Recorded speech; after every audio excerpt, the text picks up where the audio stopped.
आज तक तो हम यही जानते थे कि बाबा की ऊदी हर रोग की दवा के साथ ही आध्यात्मिक पथ पर उन्नति कराने वाली है। पर आज की कथा को सुनकर दिल बिल्कुल कह उठता है कि बाबा, आपकी ऊदी ऊदी है या जादू की छड़ी।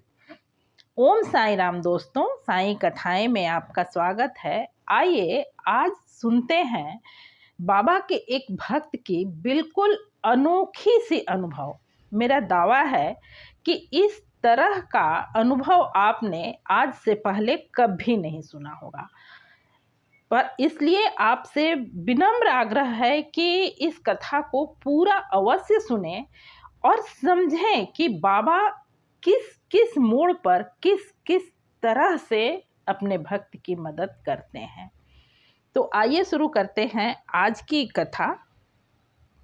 हुआ ये कि ये जिस भक्त की कहानी है, जिस भक्त के साथ ये बाबा की लीला हुई है, वो परिवार पटना के गर्दनी बाग में रहने वाला है।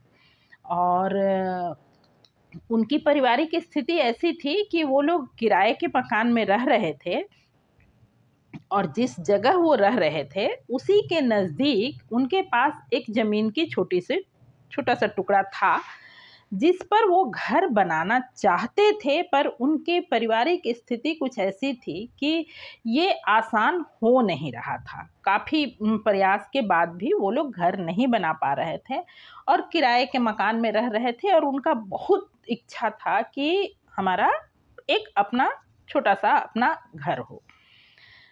और वो लोग बाबा के भक्त थे, तो इस आशय से उस परिवार ने पूरा अपना, थोड़ी सी आर्थिक परेशानी थी उन्हें, पर वो लोग अपना प्रयास करके और शिरडी गए। शिरडी जाकर उस परिवार ने, पति पत्नी ने अपना बाबा से के सामने माथा टेका और बस यही इच्छा जाहिर की कि साईं, हम काफ़ी समय से किराए के घर में रह रहे हैं, आप हमारे सर पर छत दिलवा दीजिए, एक छोटा सा अपना आशियाना बनवा दीजिए।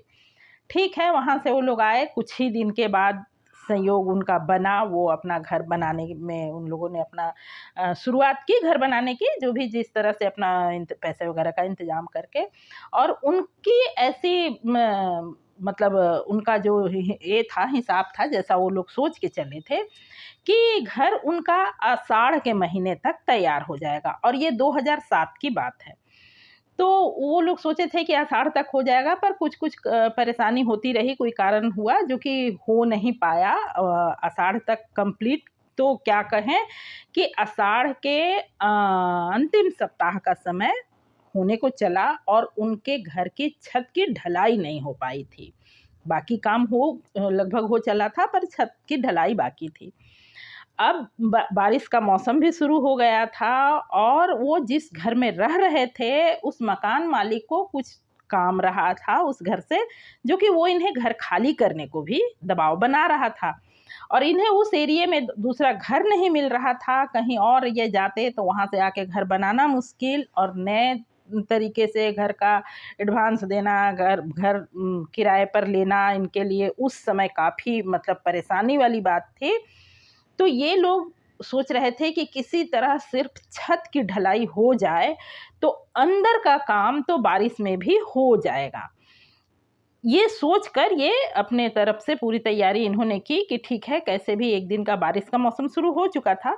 तो ये लोग सोचे एक दिन 24 घंटे भी अगर बारिश खुल जाएगा तो हमारा छत का ढलाई हो जाएगा। उसके बाद अंदर की फिनिशिंग तो होती रहेगी और उसके बाद हम लोग घर में शिफ्ट कर जाएंगे। नहीं होगा तो बाहर का काम 2-3 महीने के लिए रोक दिया जाएगा। ठंड के मौसम में बाहर का काम किया जा सकता है, ऐसा लोग कर सकते हैं, करते ही हैं।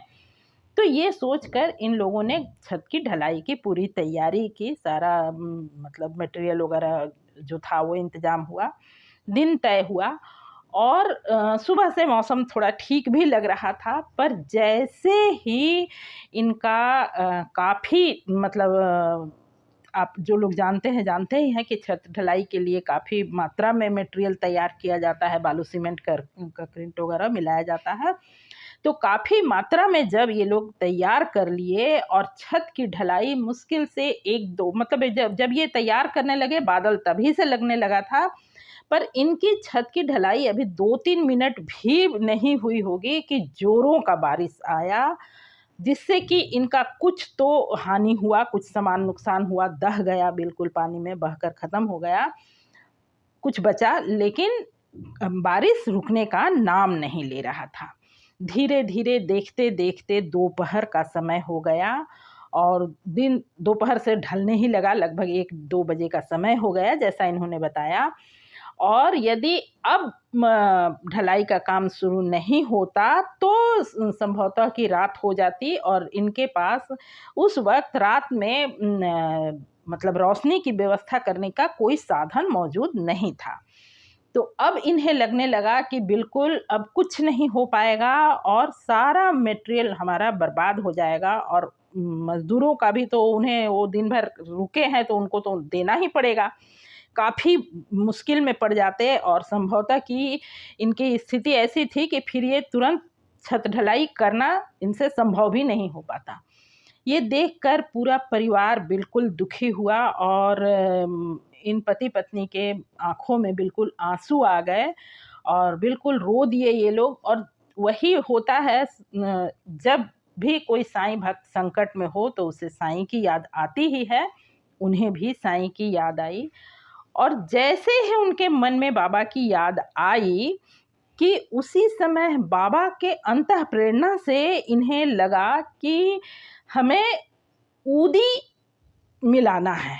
और ये बिल्कुल जो उस घर के पुरुष थे उन्हें लगा कि हमें ऊदी मिलाना है अपने ढलाई वाले सामान में।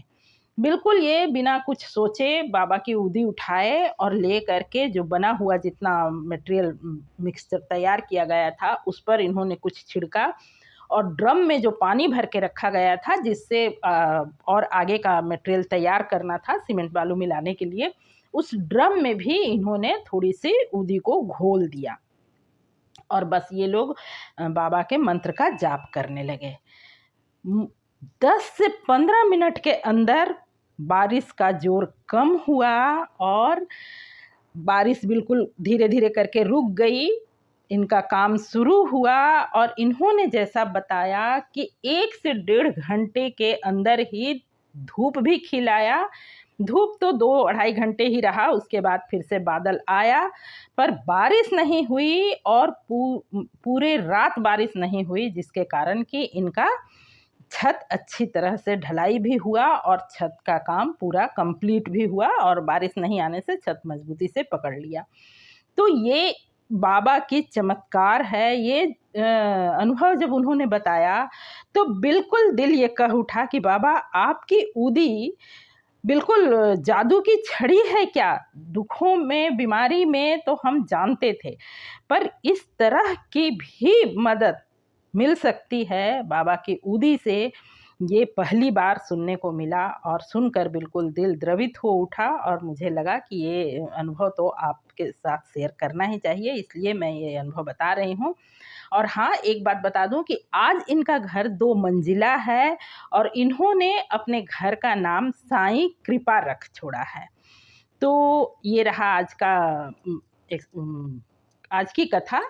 आज के लिए बस इतना ही, मिलते हूँ फिर किसी और वीडियो में। तब तक के लिए ओम साईं राम, नमस्कार। वीडियो आपको तनिक भी पसंद आई हो तो चैनल को ज़रूर सब्सक्राइब करें।